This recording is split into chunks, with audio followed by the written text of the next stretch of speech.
The story of Joshua Elishev could be your story. It could be your son's story. A story of a smart kid, perhaps too smart for his own good. After a near perfect SAT score, Joshua was educated in prison, not the Naval Academy. The author of the gripping new book, Privilege Lost, gives an oral account of his life before, during, and after his 5 years in prison in this 12-part podcast series, Losing Privilege. Number 9, number 9, number 9, number 9. Come on, as a musician, I know you know that one. I can't say that I do, actually. The Beatles, Revolution number 9. You know, I've never been the biggest Beatles fan. I like some of their stuff, but I was always more of a Stones fan. You know, isn't it amazing that people feel like you have to be Beatles or Stones, Jackson or Prince? You know, it's just those things. It's like you can't like both of them at the same time. Oh, no, don't get me wrong. I like the Beatles. But I was mixing Zappa and Stones and Hendrix and the Who and John Coltrane in at the same time that I was discovering who the Beatles were. So the Beatles didn't really stand out to me as exceptional as they might have been because I was also exploring so many other exceptional artists at the same time. Discussion for another day. Absolutely. Let's go back. You're in prison. You've played Dungeons and Dragons. You've gotten the shit kicked out of you for years. You've learned how to survive. You've made friends. You have been stretched to the limit physically and mentally. Your time, to me, through our discussions of the first episodes, not easy. And the whole time, day after day, knowing that you were in prison essentially for two things. One, you cashed a check that put an additional $52 in your pocket, which shouldn't have happened. But more importantly, you put a part of your body in a place it probably shouldn't have gone. That's one way to look at it, yes. Cleaning it up for the folks in the cheap seats. One of the ways that you survived is you learned how to play the politics. You learned how to I won't say make friends, but befriend. And one of the groups that you befriended, and we really haven't even spoken about this, were the gangs. And you befriended the gangs because they found you to be a good businessman. So befriending the gangs actually happened by accident, far earlier on than learning how to play the politics and maneuver. When I arrived at my first prison, we have briefly discussed outside of the episodes, Sin. Sin was a person. That was his name. And I befriended the gangs entirely by accident because I wanted to call my dad, let him know where I was, that I was alive. But more importantly, the prison system, you can't call anybody unless they have already gone, set up a phone account, put a credit card on it, and put money on it. But for people who are in prison for the first time, you don't know that. Your family doesn't know that. And so there was no way for me to communicate with my father because he didn't know that he needed to set it up. So I got on a cell phone, which the rules of things that you should really not do when you're in prison if you want to keep your head down is you stay away from gambling, gangs, guards, gays, and cell phones. Those are the 5 things that you stay away from. And I jumped right into one of the worst of them, which was the cell phones. I got on the phone, told my dad where I was. I had already been in a major fight by this point, and demonstrated that in an 8-on-1 altercation, I walked away and nobody else did. So the gangs. Okay, Jack Reacher. It was smart strategy. It wasn't anything exceptional. I backed myself into a corner so they could only come at me 1 or 2 at a time. But the gangs controlled the cell phones for the most part, and the gangs wouldn't let you on a cell phone unless you went through the gang, paid the gang got a cut. I found this guy.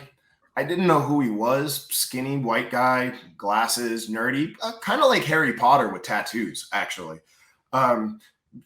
Really just a nobody. You'd kick sandcastles in his face if you were, the guy at the beach and you saw him on the beach. But I figured out that he had a phone, and I befriended him, and he let me get on the phone to get a hold of my dad. Well, the gangs threw me under the bus. As soon as they saw me on the phone, instead of approaching me about it, they went right to the officers, told the officers I was on the phone.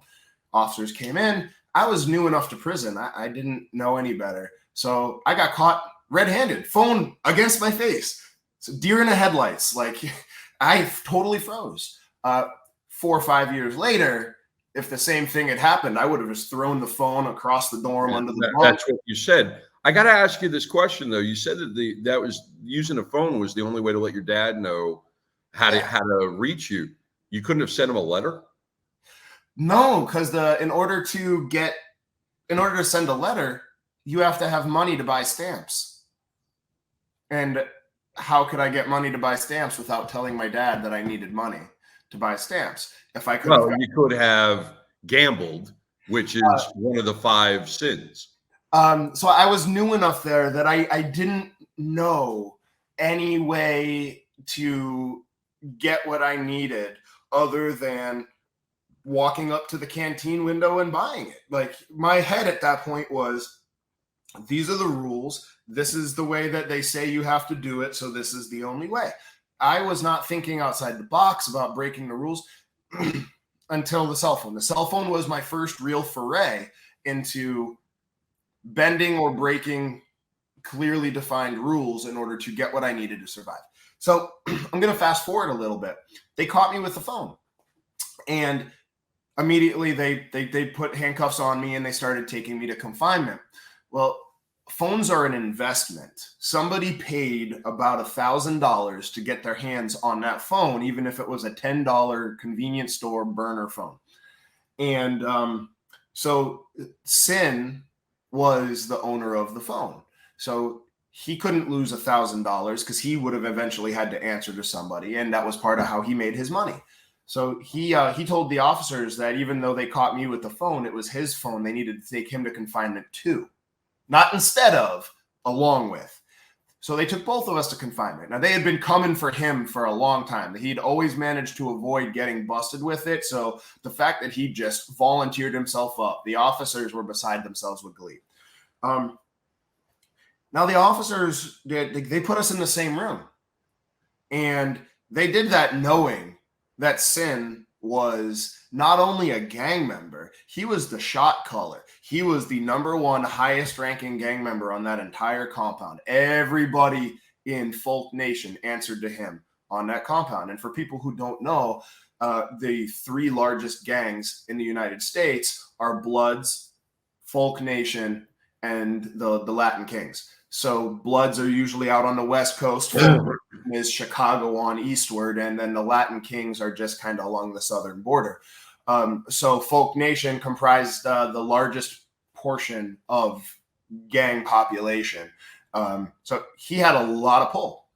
And they put us in a room together in confinement. We were in confinement together for a couple of months.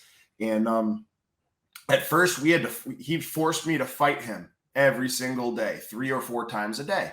And I couldn't understand why he would just We would eat our breakfast, boom, we had a fight. We would eat lunch, boom, we would fight. Didn't matter who won the fight. We just kept fighting. And finally, I was able to get him to tell me why we had to keep fighting.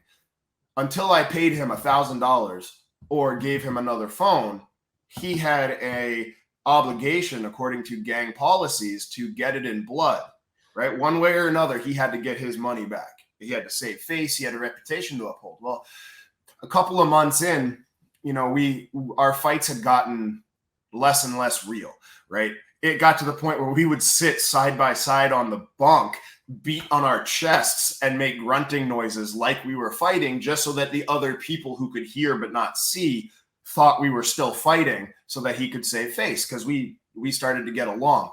The day before I got transferred from confinement to another facility, he started choking on some on a piece of food that they had given us. Started turning blue, like he was really choking. And I didn't even hesitate. I did the Heimlich maneuver on him, a piece of some type of vegetable patty that was supposed to be beef flew out of his mouth. He was able to breathe. He laid on the floor for about 10 minutes. And then after that, he got up and he announced for everybody in confinement, everybody, he said, wherever Joshua goes, let it be known that he is 606. I didn't know what that means, and I had to ask him. 606, if you follow the alphabet, F is the sixth letter in the alphabet. So 606 is FOF, friend of folk. So it's as close as you could be to being a gang member without actually being in the gang. What that, I didn't know it at the time until he explained it to me before I left. But what that meant is that I would get all of the protections and courtesies from the gang as if I was one of their own, without any of the obligations to follow gang rules, have their back, or do whatever they told me to do. So I essentially ended up getting all of the protection of being in that gang without being in the gang. And I didn't know any of this. I just saw a human being choking, and I did the Heimlich maneuver. But because I saved his life, that was essentially the highest honor anybody could be given in the gang without being inducted into the gang. And he announced it to everybody. So then when I got transferred, some other people got transferred with me, and they made sure to quietly spread that wherever we got to. And even though it wasn't the same people, it started following me. And so I never ended up having a problem with anybody in Folk Nation the rest of my time. Now, that doesn't mean that we got along, but it meant that I never had a problem with the gang. And I never really had anybody who had my back, but I also was never really alone, because they also made sure that if things went really sideways, they would break it up before somebody had to go to the hospital, right? So if I got my ass kicked, I got my ass kicked fair and square. If I got my ass kicked and I was on the ground unconscious and somebody started stomping on my head, they would stop it, because they're not going to let somebody murder me. So that was a little bit of a floaty for a kid drowning in the deep end of the swimming pool, right? But what ended up happening is, when I finally learned how to maneuver and move and deal with the politics,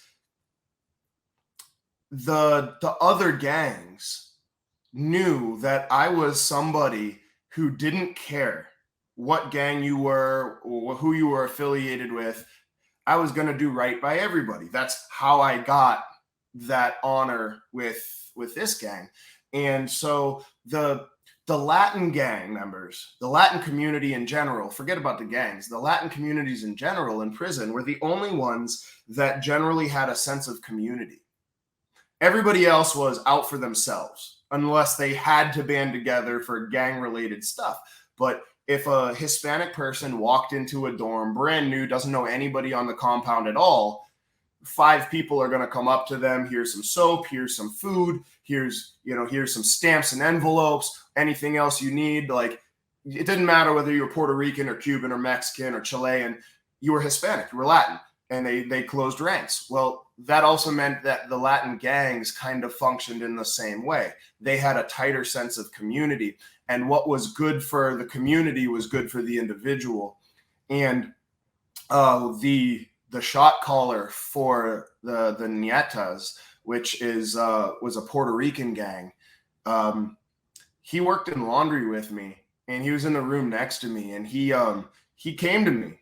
He had gotten wind of Friend of Folk, and he had watched how I dealt with officers, dealt with inmates, how I always had something that I was doing that made money, but made money without taking advantage of anybody. And I found all sorts of different hustles, whether I would wash somebody's clothes, make their beds, whether I would smuggle some onions out of the chow hall every once in a while, or whatever, right?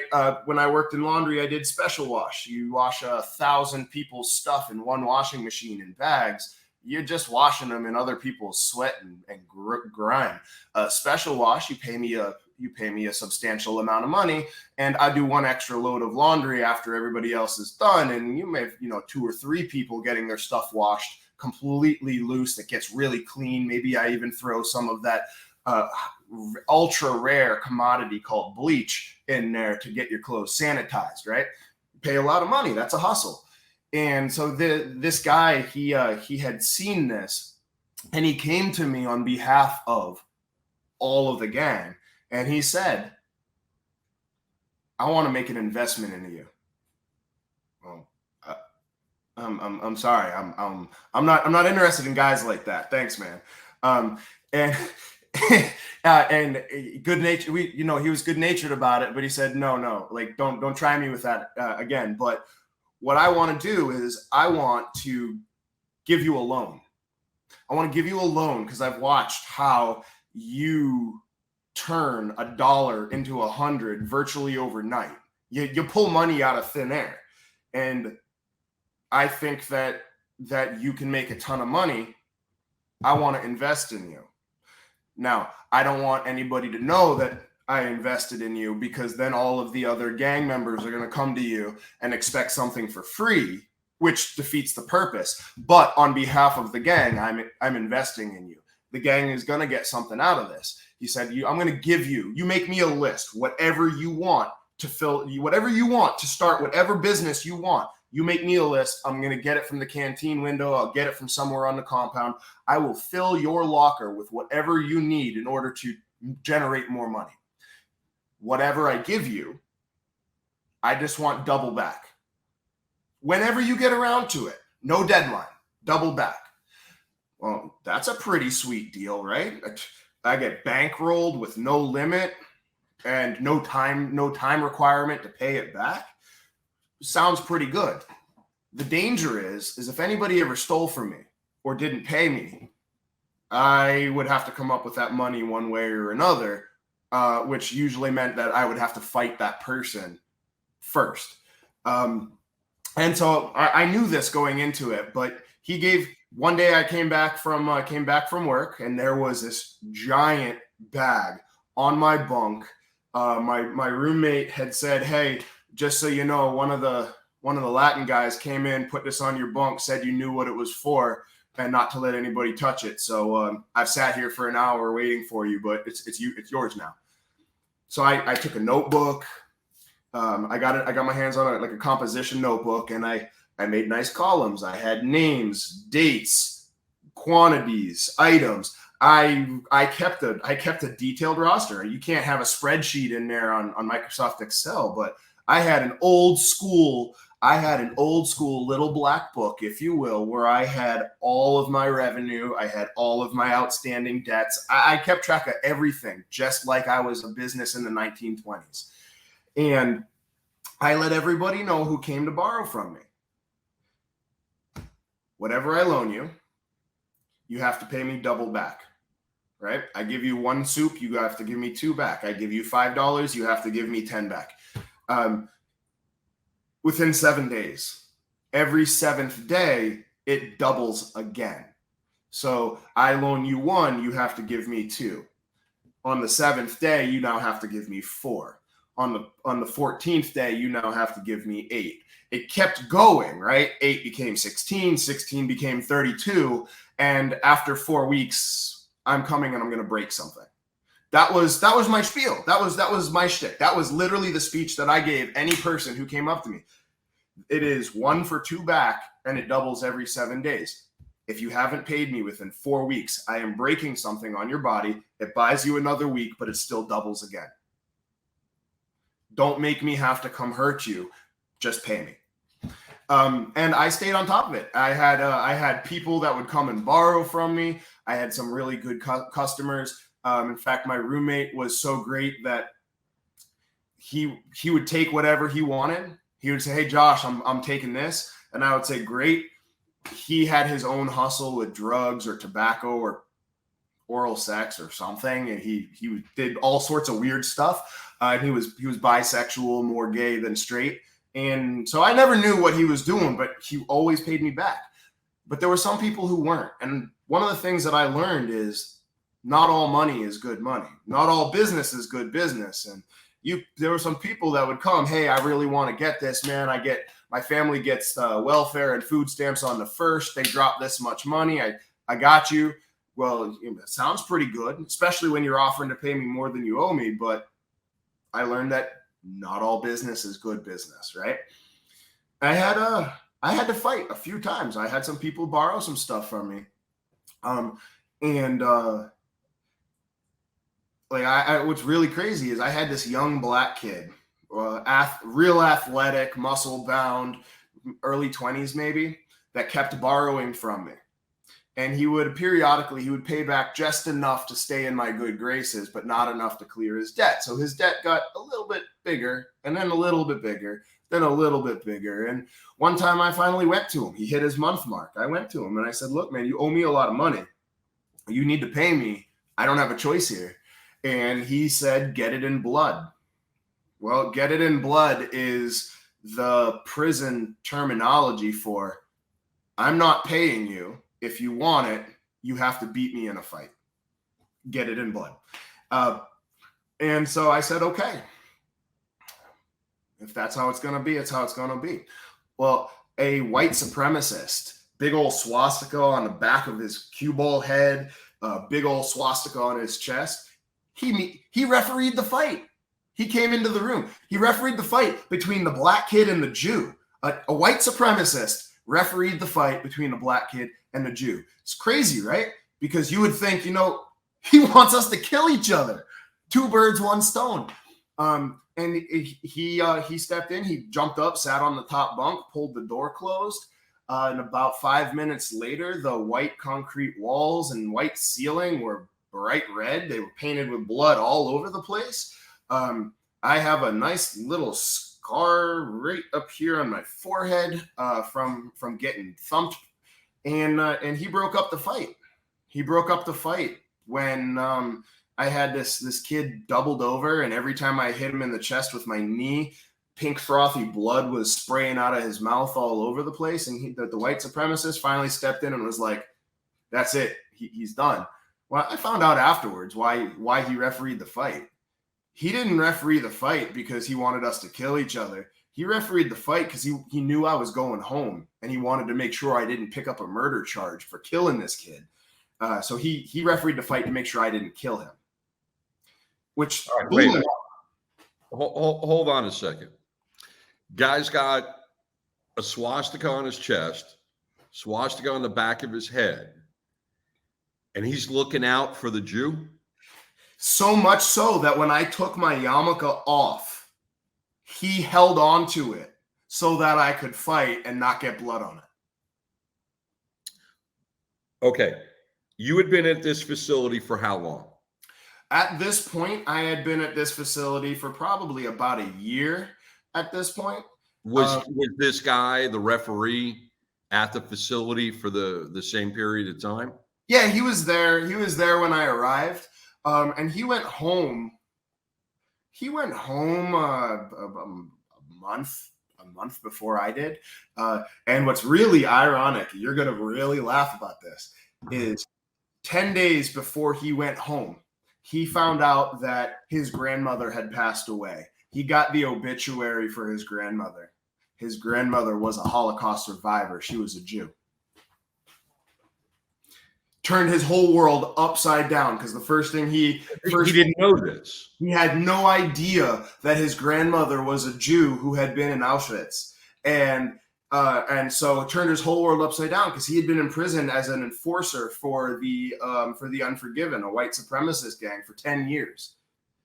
And so he had to turn his whole world upside down. He had to go get the tattoos removed as soon as he got released. 10 days before he went home, he found out that he's rocking the swastikas, and his grandmother was a Jew who had been in the concentration camps.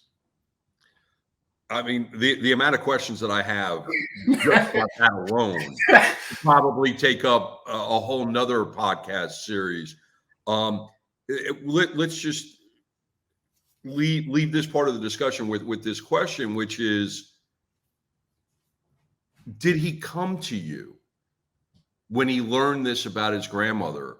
And did he have any questions for you? Because let's just paint the picture. We really haven't done this. You mentioned it briefly on a previous episode. You wore a yarmulke or a kippah, a head covering, throughout your incarceration. Through most of it, yes. And so you were not hiding the fact that you were Jewish. Not at all. I wore it like a badge of honor. And this, with white supremacists, anti-Semites, everything else in these prisons. You talk about the gangs and everything else. So before we talk about what you may have faced just being a Jew, let's go back to, did this inmate come and say, I just found out my grandmother was a Holocaust survivor, and what happens? So he actually came to me first because he only lived a few rooms down from me. So he brought the article with me. He was in shock. He didn't want to say anything to anybody. He didn't want anybody to know. But he came to me and he asked me like what do I do? How do I reconcile this? And I tried to be supportive. I was really, really thrilled to hear that something so profound had happened that was going to shift his life away from anti-Semitism and hate. So I told him, I said, the first thing that you have to do is, as soon as you get out, you get rid of those tattoos, have them removed, have them covered, but get rid of those swastikas. That was my first advice. Get rid of them.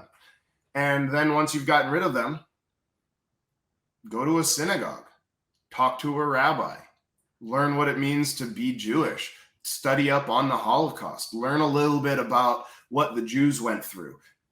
And he was like, but I know all about the Holocaust. And I said, no, you know all about the Holocaust from the white supremacist, Nazi, German, Jews are scum perspective. Learn about the Holocaust from the Jewish perspective, what it was to experience that. And I said, that is going to change. That's going to have you understand who your grandmother was and why maybe she kept it from you for 35 years of your life.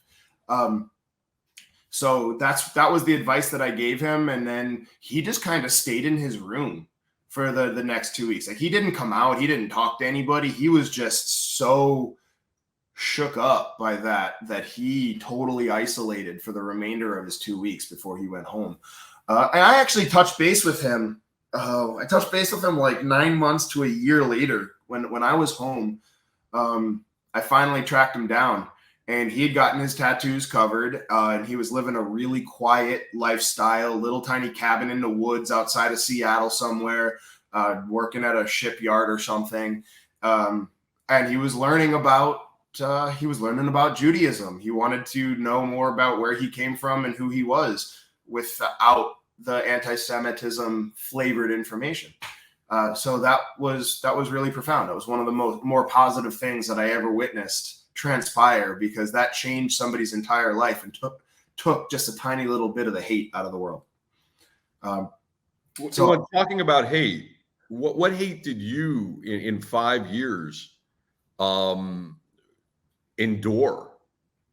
Well, we can start with the fact that I'm white, and we've all seen everything that's gone on in our country over the last few years, right? The Black Lives Matter, the Back the Blue, the Capitol riots. You know, there's the George Floyd. There's so much animosity in our society between black and white right now that has come to a head. I think it's always been there, but it's really in the limelight right now. Well, it's always been in the limelight in the prison system, right? It's always been kind of hidden or overlooked or downplayed in the general society, but it's in your face. There's no getting away from it. There's no PR campaign to spin it any other way.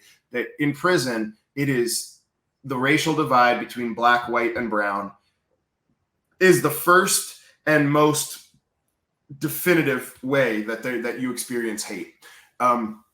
And you know that they'll show statistics online saying that 50% of the population that's incarcerated is black, 50% is white or Hispanic, but those numbers aren't actually accurate, right? They can put whatever they want online in order to try to show that it's not a disproportionate system, but it absolutely is. On any compound that I was at, there was an average of 1,500 inmates. Out of 1,500 inmates, if there was 500 white people, that was a lot. And if the white and Hispanic population equaled more than a third of the total prison population, that was a lot. So there was not this even 50-50 split. One of the things that was told to me my very first week in prison, before my first fight, before anything, I was still just trying to wrap my head around not being in jail anymore and that I was going to be here for a while. A black guy walked up to me and said, "Welcome to prison, cracker. Out there, you run the show and we're your bitch. In here, we run the show. You work for us." And then he walked off. And I had to think about that. And then I struck up conversations with people and I was like, I'm not really sure I understand this. And it was explained to me. In society, the white man has generally always held the power over everyone else. Black, brown, female, it didn't matter. The white male in America has traditionally held the power. In the prison system, the black community holds the power. And if they were not so divided with gangs and fighting each other, it would be a really, really dangerous environment. They would hold a lot of power to influence guards. They could really change the prison system. The women, you actually can see that in the women's system because the women's band together. They'll have sit downs. Women accomplish things in prison that men don't because men are too busy fighting with each other or machismo. But that was the first thing that I experienced, is being called a cracker because I'm white. Well, first of all, I look white. I'm not white, right? I'm Ashkenazi Jew. Most of my family is Israeli. I'm not white. My grandparents came through Ellis Island in the 1950s. They were pregnant with my dad. He was born right after they got here. So technically, I'm second generation American, but he was conceived before they got here. So I'm kind of almost first generation American. None of my ancestors were cracking a whip on horseback over the slaves. That's where cracker comes from. It was the white cowboys cracking whips.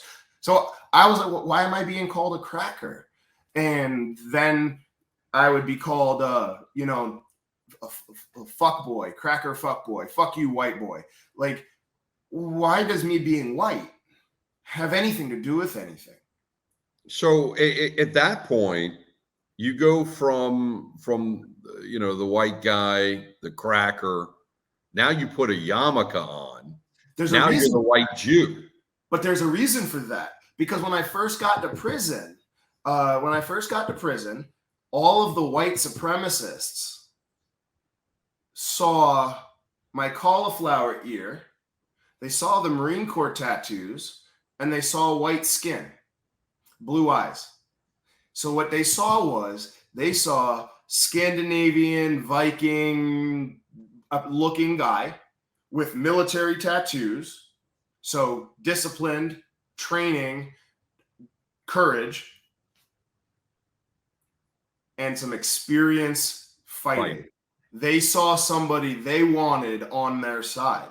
And I was approached by some individuals who wanted me to join the Aryan Brotherhood, or the Unforgiven, or not the Hell's Angels, the Pagans. The pagan, there's some pagans that were a motorcycle gang, also a white supremacist organization that was on our compound.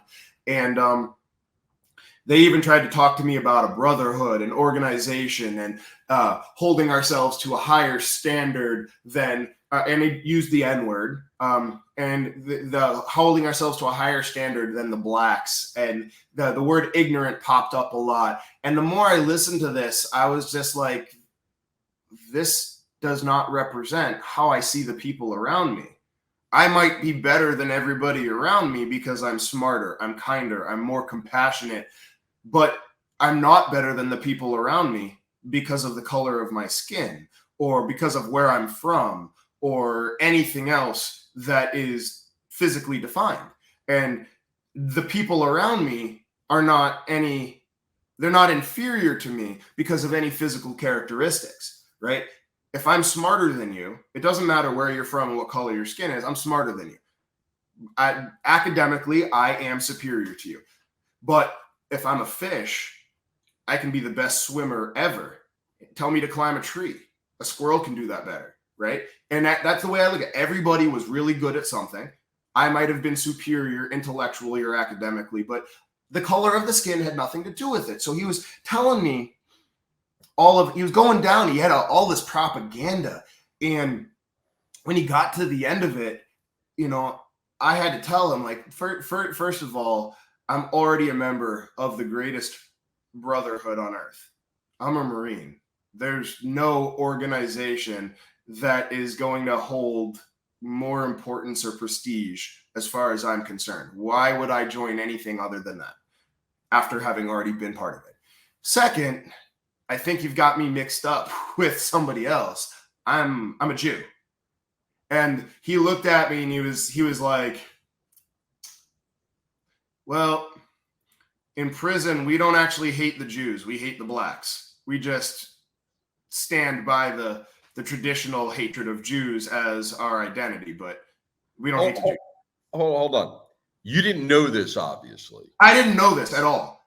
So was there any apprehension on your part to come out to a white supremacist and say, I'm Jewish?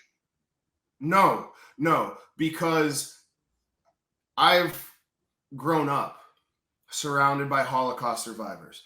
My dad used to go and teach and lecture. When I was in high school, I did a world history project where I brought my grandmother in and I interviewed her about the Holocaust in front of the entire school. So there was zero hesitation to proudly proclaim myself as a Jew in the face of anti-Semitism, because as a student of history who's been personally touched by it,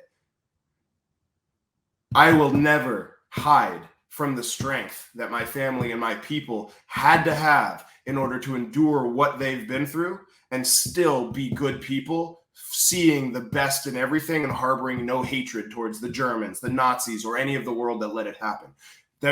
That's better than me, because I certainly harbor a whole lot of anger and ill will towards the prison guards and the other people that we've talked about.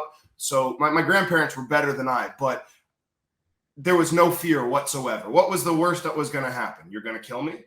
Going to beat me a little bit? I've already been through that for a year at this point, 3 times a day. At least I can fight back in this situation. Yes, I am proudly a Jew.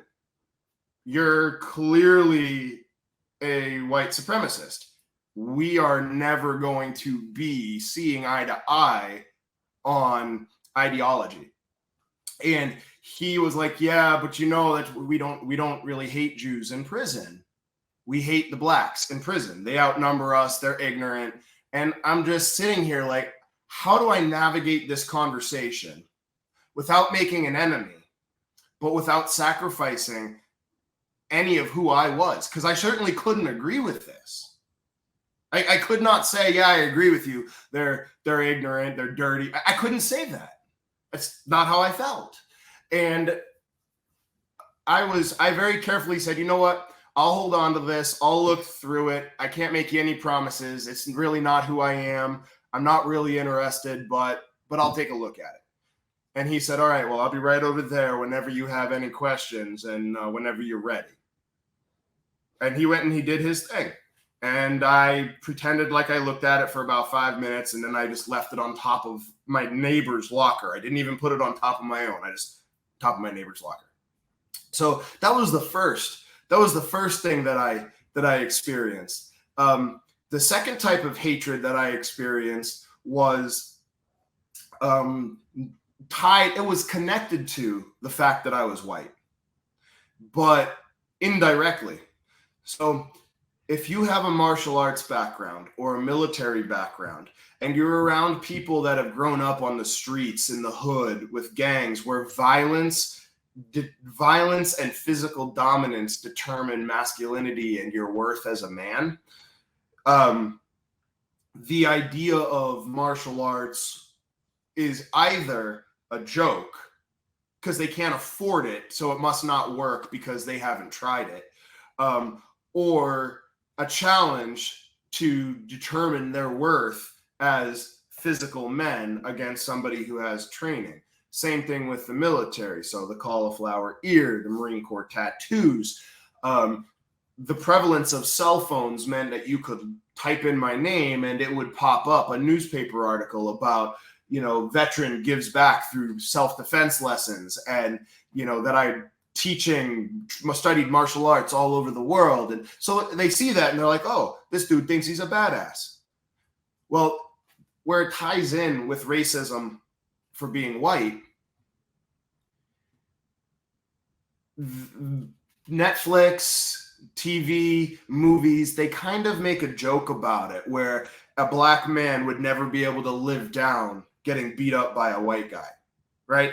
There's a common theme there, and it's usually done with a little bit of levity.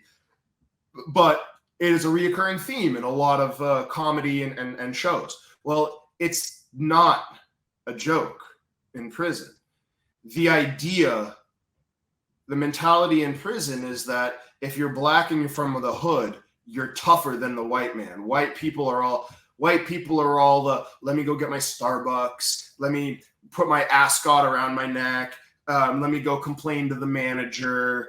It must be so hard living in the rural community. What was it like growing up where you had to you didn't have your next door neighbor looking in your window? Like they look at white people and assume that white people are all effeminate, soft, can't fight, Karen, gonna complain to the manager. That's what they see white people as. So when they see a white person that might not fit that mold, that might be tough, or a white person with a substantial fighting background, they want to prove that they're better than the white man in a physical superiority contest. And the next layer of that is the moment a white guy starts getting the upper hand in an altercation with a black person in prison, a dozen other black people are going to come out of the woodwork and jump in to jump the white guy, so that no white guy ever actually beats a black man in prison. In fact, one of the gang rules is if a gang member's knee touches the ground during a fight, all of the other gang members present have to jump in and fight for them to make sure that fight doesn't get lost. So they would want to test themselves against me because of my martial arts background. And they would say, oh, that martial arts shit doesn't work. We don't see that. Well, okay, I don't really want to fight you, but if you force me to, you're going to see it. You're going to find out that it does work. There's a reason it's been taught to military for thousands of years. They wouldn't be doing that if it didn't work. And then when I start winning, I would get jumped. So that was a type of hatred that followed being white because of my military service. The other side of that, though, is the officers had just as much bias and bigotries as the inmates did. The black officers hated the white inmates. And they would call you cracker and white boy. Now, I made the mistake one time when somebody called me a white boy cracker, and I was like, well, what's it to you, black boy? Oh, that was a bad idea. Totally okay to call me a white boy, but the moment I call him a black boy, that's like calling him a bitch and using the N-word. It was a fight immediately, because that was one of the most racist. The only thing I could have said more racist than calling him a black boy was to use the N-word. But it's totally okay to come the other direction. And the officers would do the same thing. The black officers would call the white guys cracker, white boy. Doesn't matter if you're 80 years old, you're a white boy. You're not a white man, you're a white boy. And a lot of the staff members, most of the prisons are in very rural country areas. So on top of having there be racism for being white, they're usually in very hardcore evangelical Christian communities. So not only was I white, but I was the wrong kind of white, because I was Jewish. I wasn't their type of Christian. So I got the anti-Semitism from the officers and employees. The anti-Semitism wasn't really a big thing from the other inmates. A little bit from the Messianic community and a little bit from the Muslim community, but otherwise it wasn't really everybody clung to religion as a form of survival and hope that we had talked about before, but there wasn't a whole lot of discrimination based upon religion. The only place where there was really discrimination was the Hebrew Israelites were a black supremacist Messianic prison movement that gained traction in the federal system a while back, but isn't recognized by any country or even our own outside of the prison system. It is truly a black supremacist. It's a black supremacist gang masquerading as a messianic religious movement.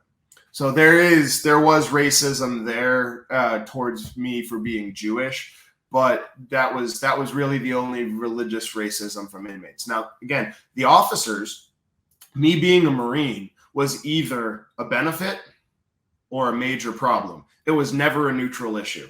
And my tattoos, I mean, they're right there on my forearm. It's right here on my shoulder. It's on my chest. It's on my back. It didn't matter what I was wearing. You can see if I took my pants off and I have shorts, I've got it on my leg. So there was no hiding the fact that I'm a Marine. And for the officers, it could go either way. You could either have a certain level of freedom and respect where the officers left you alone because they assumed that you were a little bit less of a scumbag because you had served in the military, because you were a Marine. That was always really nice when the officers gave a little bit of leeway, or they looked the other way and they didn't harass me when they would harass the person to the right and left, because I'm a vet and they weren't. Where it goes the other way, though, is a lot of veterans take it as a personal slight to their honor when any other service member makes the service as a whole look bad. So any Marine or soldier or sailor that gets in trouble is a blemish on the United States military. And the people who viewed veterans in prison that way went out of their way to target veterans who were easily identifiable as veterans. So there was hatred and bigotry on that side too. What I've found is if I kept myself out of race or religion-based conflicts, if I stayed out of race or religion-based interactions with officers or inmates, my reputation grew based on the fact that I was always respectful to the officers. I was always respectful to the inmates. I was good business. I never made the officers have to do paperwork. As far as the officers knew, I never lied to the officers about anything. I was where I was supposed to be, when I was supposed to be. I was never caught with contraband. You know, I was the definition of a model inmate from the officer's side, and I was the definition of a stand-up guy from the inmate side. I never snitched. I wouldn't tell on anybody. I minded my business. I didn't eavesdrop on conversations. I didn't stare at people when they were having private. I made sure see no evil, speak no evil, hear no evil. Like that was me. And I earned, even if you didn't like me, I earned enough respect where people generally left me out of that bullshit. What did happen though is, if you tie me being the store man in with the racism, it created for a really interesting dynamic, because whenever somebody new would come into the dorm or arrive on the compound from another prison, it took a few days, sometimes a week, before any of their money and their phone and anything else was followed them.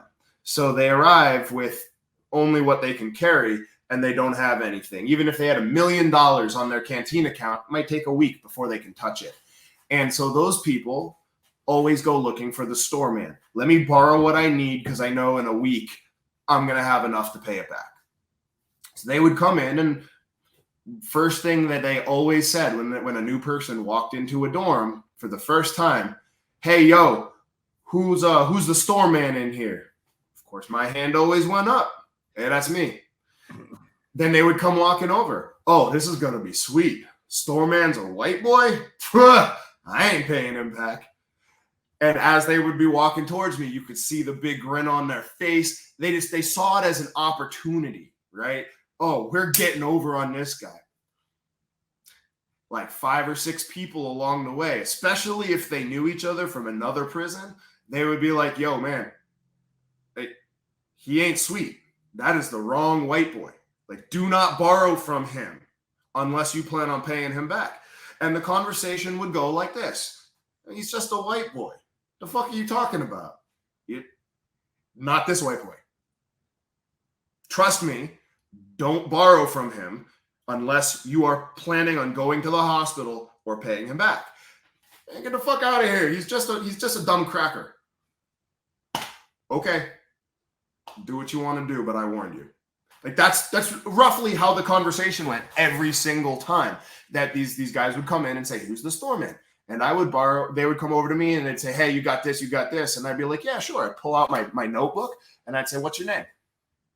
What's your DC number?" Which is the number that identifies you as an inmate. Because with the DC number, I can find out wherever they are on the compound. I worked in laundry. I could look up every inmate on the compound. I knew exactly where they lived. So, what's your name? DC number?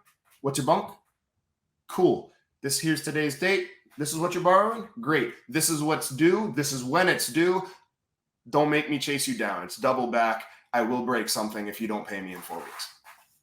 And as soon as I started pulling this out, like you could see the color drain from their face. This was not a normal store interaction. Normal store interaction was I pull it out, I give it to you, I tell you it's 2 back or 1.5 back, and you go about your way and you hope I forget about you. I was totally different. I would even say, let me see your ID, because everybody's got a nickname in prison. Nobody goes by their real name. So they'd be like, "Oh yeah, my name's Blaze." Great, man. Let me see your ID real quick. Why you got to see my ID? Because I want to make sure that I can get my money. Let me see your ID. "No, man, you're fucked up. Get out of here." Great. You don't have to borrow from me.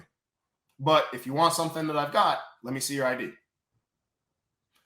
And that was where the racism came in there, because they assumed, oh, he's a white boy. He's a cracker. This is going to be really easy. I'm going to borrow from him. I'm not going to pay him back. And what's he going to do about it? He's a white boy. Before we wrap up this episode, if everybody had a nickname in prison, what was yours? I refused a nickname. My name was my name. And I wouldn't acknowledge anybody who called me anything else. We had talked about on a previous episode that you didn't trust, which seems very understandable. And one of the things you didn't trust people with was the information about your release. What was your mindset in just a few words when you knew you were 30 days out? My mindset in just a few words were, holy fuck, I'm almost there. What the hell am I going to do? 7 days out.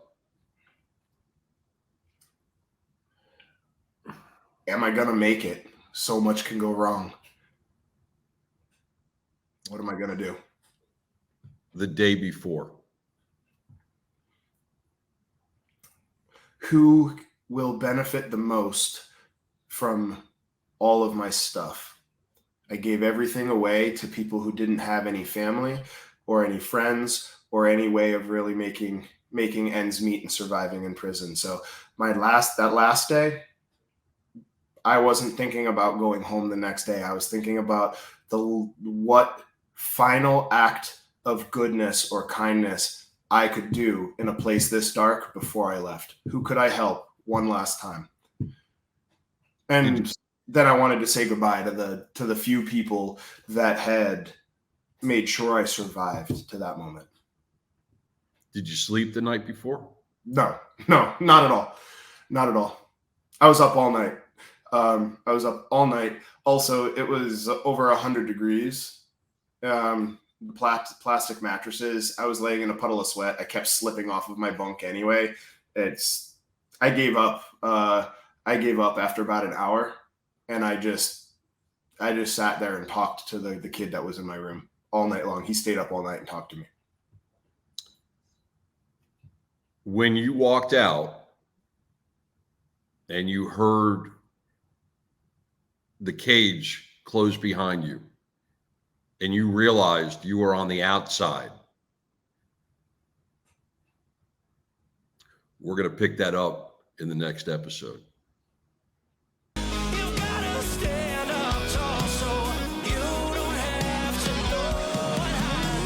Losing Privilege is a 12-part podcast series telling the fascinating story of Joshua Elishev and his roller coaster life of success and deception, love and loss, and the determination to survive prison and build a life after nearly losing his own.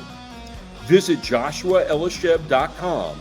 That's Joshua, ELYASHIV.com for details on his book, Privilege Lost, his music, and upcoming projects. And listen and watch all 12 episodes of his podcast, Losing Privilege.